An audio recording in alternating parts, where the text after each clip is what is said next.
Hawks, Hoops, Talk, and Squawk about the whack dynamics of the Philadelphia 76ers revolving around the curse of Dr. Jack Ramsey. Now we all know Dr. Jack Ramsey now soars amongst the basketball gods and hoops heavens. He's a legendary NBA head coach. Started his coaching career as the head coach of St. Joseph's University Hawks men's basketball team. But he got his first start in the NBA as a general manager for the Philadelphia 76ers, who hired him in 1966. He is actually the franchise's first general manager, and he was hired his first season. The 76ers won the NBA title, featuring that legendary 68-13 Wilt Chamberlain-led Sixers team that also featured Hal Greer, Chet Walker, and Billy Cunningham, the other 3 out of 4 Hall of Famers along with Wilt, and also great role players in Philly native Wali Jones and the late great Lucius Jackson, the game's first true power forward. Dr. Jack, he was the team's GM for the first 4 seasons, but he became the head coach after his second season as a general manager, replacing Alex Hannum, who stepped down following the 67-68 season when he went to coach the ABA's Oakland Oaks. That's when Dr. Jack took over as the team's head coach. And from there, led to the downfall of the great, should have been dynasty 76ers.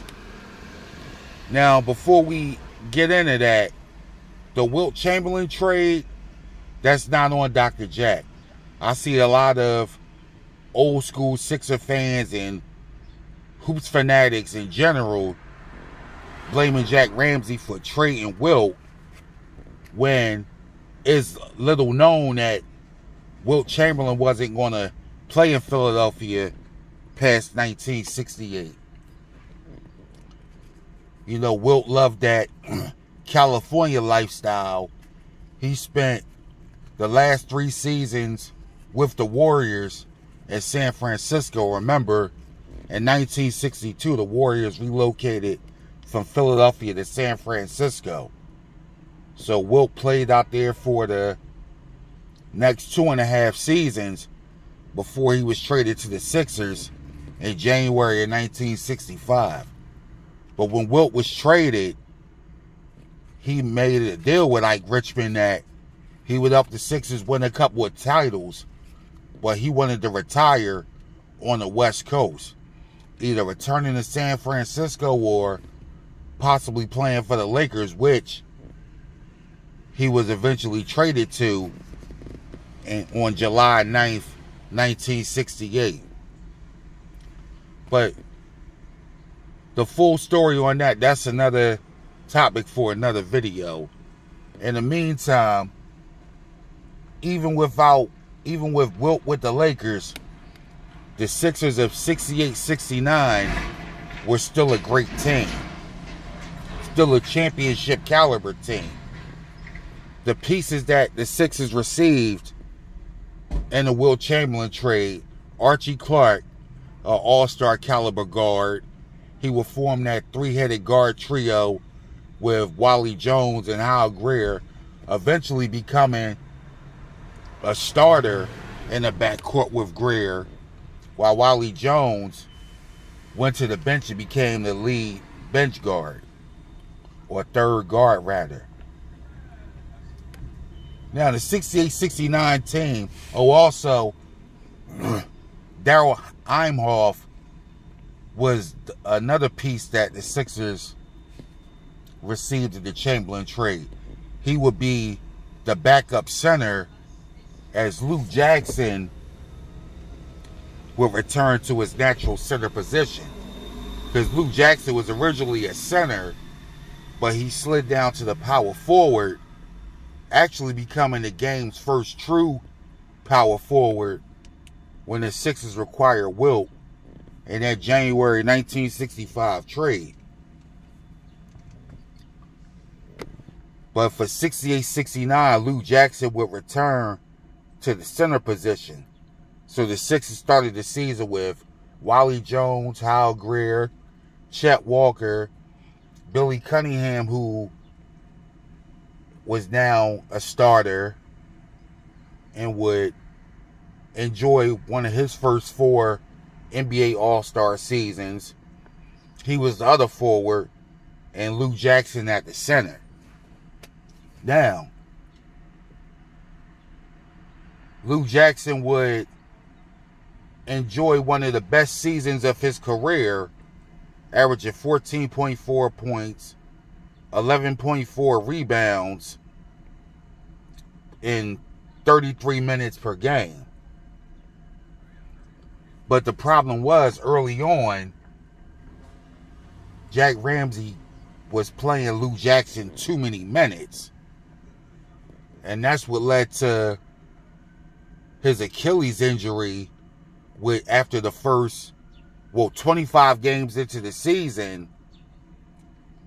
He suffered that Achilles injury and was done for the season. And Lukey would never be the same. Yeah, he would play 3 more seasons.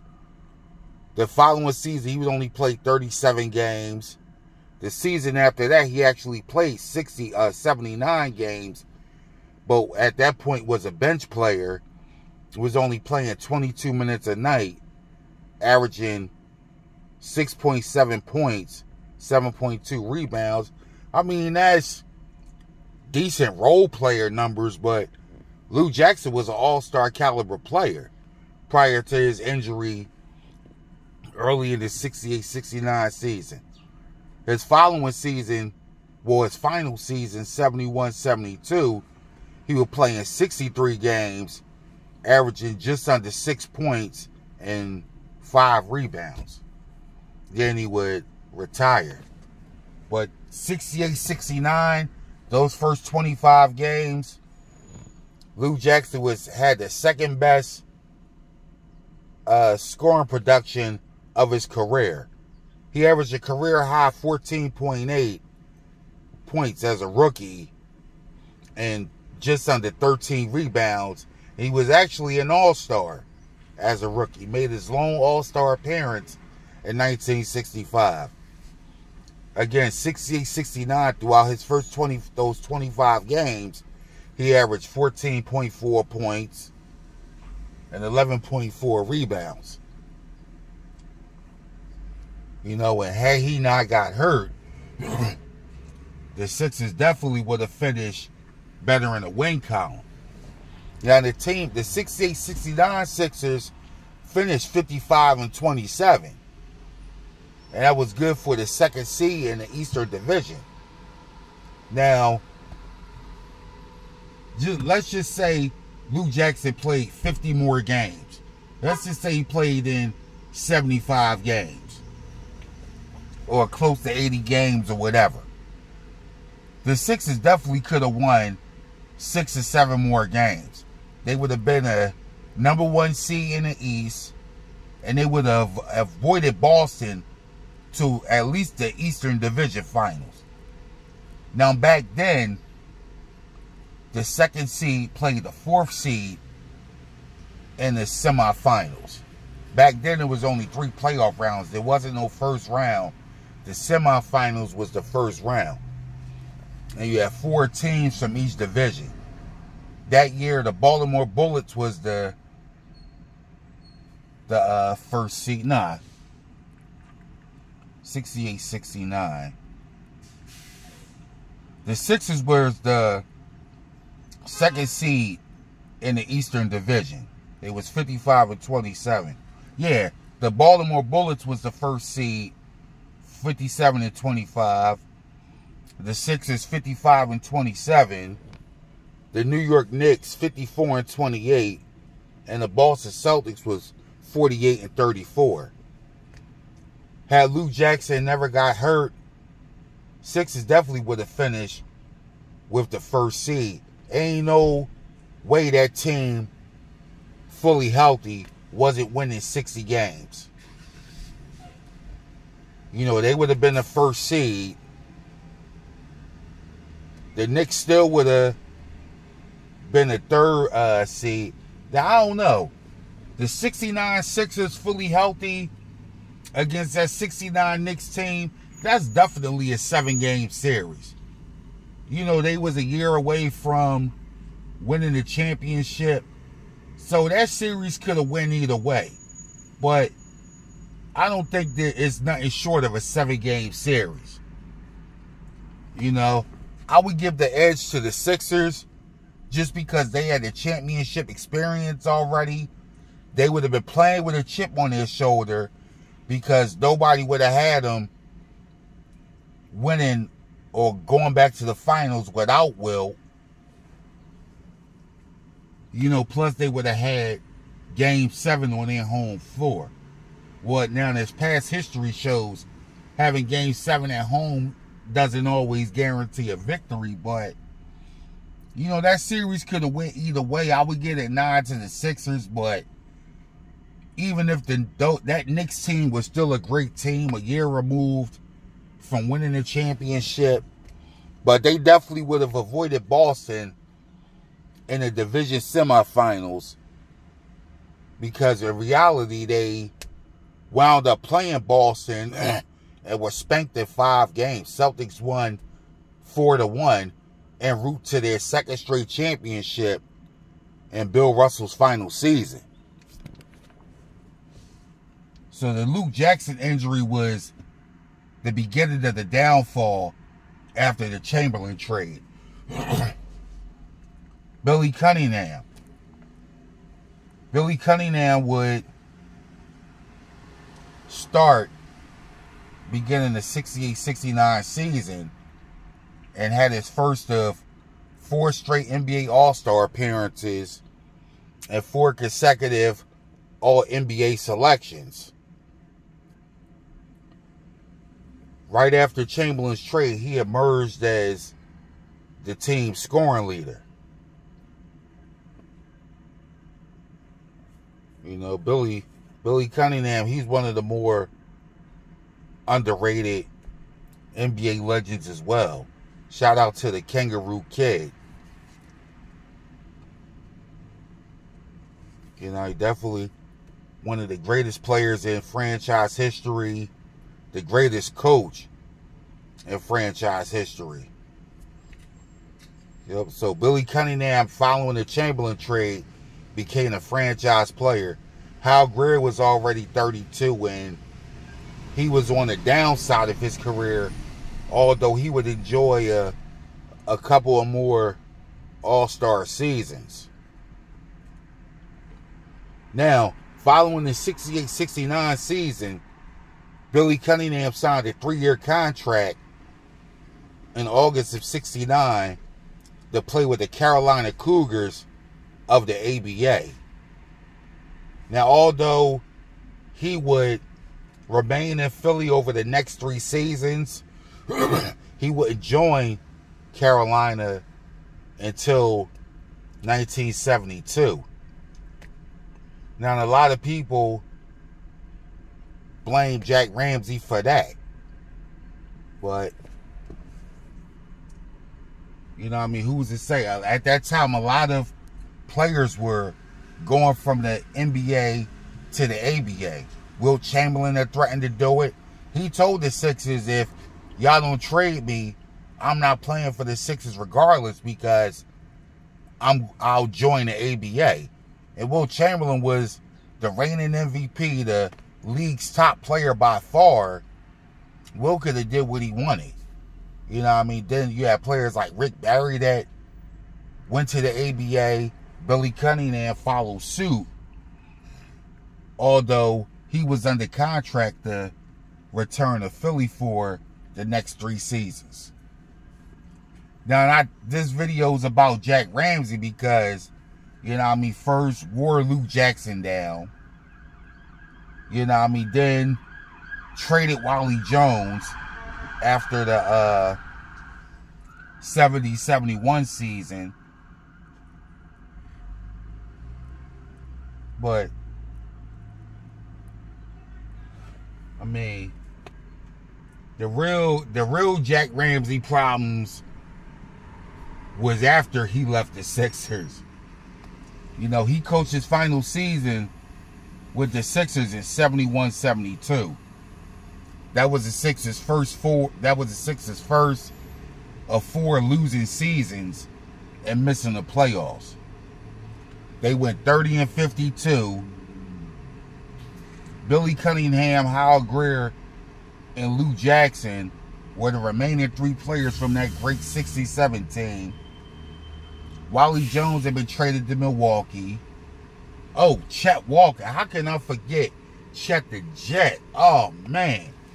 Trading him to Chicago after the 68-69 season for Jim Washington. Now, Jim Washington was a little younger, and he was a Philadelphia native, and went to Villanova.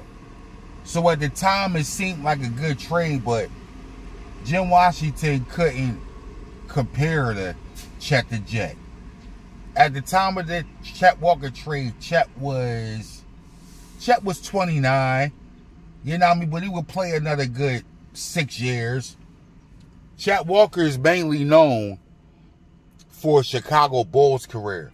You ask anybody about Chet Walker, they're 9 times out of 10, unless they're an old school Sixer fan, they're going to bring up the Chicago Bulls.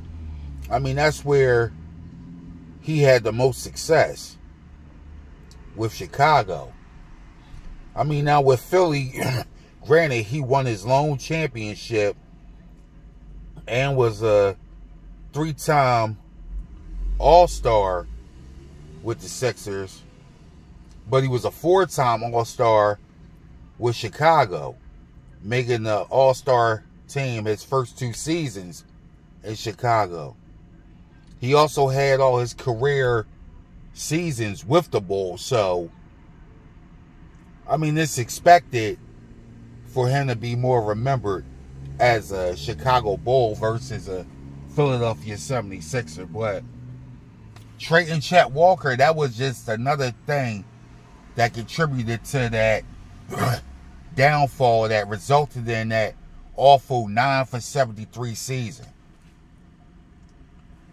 So, wearing Luke Jackson down, trading Chet Walker, Billy Cunningham signing with the ABA. I'm not sure if any blame falls on Dr. Jack for that. But trading Wali Jones, how Greer was getting older and he would eventually retire following that awful 72-73 season. Hal Greer's last All-Star productive season was 70-71. Even though I think he should have made the All-Star team that year. And Archie Clark also deserved a nod that year. Trading Archie Clark for Fred Carter, I mean, it kind of balanced out because Fred Carter was a hell of a player. It's just a shame that Fred Carter's synonymous with that awful 9-73 team. He was on that 76 resurgent team that lost in the first round to the Buffalo Braves, coached by, drum roll, none other than Dr. Jack Ramsey. Now, Jack Ramsey, following the 1971-72 season in which the Sixers finished 30-52 and missed the playoffs, Dr. Jack becomes coach of the Buffalo Braves. And he coaches them over the next 4 seasons. They reached the playoffs in 74, 75, and 76. You know what I mean? He coached the great Bob McAdoo, who was a 1975 league MVP and won 3 straight scoring titles from 1974 to 1976. You know, that Buffalo Braves team, they had some good teams in the mid-70s. You know what I mean? That was credit to the great coaching of Dr. Jack. But I titled this video The Curse of Dr. Jack because he was at the helm during the Sixers' rises from NBA. He was at the helm as the Sixers went from NBA champions to the laughing stock of the league. Well, he bounced just before that 72-73 season. He must have seen the writings on the wall. But anyway, now Dr. Jackson, Buffalo. He makes his 3rd straight playoff appearance in 76 with the team. They're facing his former team in the 76ers. That's one of the underrated upsets that you never hear nobody talking about. Even though the Sixers and the Braves were tied at 46-36, they had identical records. Sixers had the home court advantage. But now back then, the first round was a best-of-3 mini-series. Meaning the team with home court advantage had game 1 and game 3 at home. Sixers lose both games at home. Both games. The one game that they win was in Buffalo. And it was a 131-106 blowout. They lose game 3 at home, 124-123. Big Mac put up 34 points and 22 rebounds. Meanwhile, George McGinnis, the Sixers' biggest acquisition the previous offseason, choked, shooting just 4 for 14. I mean, he did have 15 rebounds. He fouled out of that game and finished with just 15 points. That was the first of 3 consecutive playoff chokes for Big George. Now, in the following season, you know, Dr. J joins the Sixers. The Sixers, they clinched the Eastern Conference. They won the Atlantic Division as well. Returned to the NBA Finals for the first time in 10 years. Facing the Portland TrailBlazers, coached by none other than Dr. Jack Ramsey. Sixers take a 2-0 lead.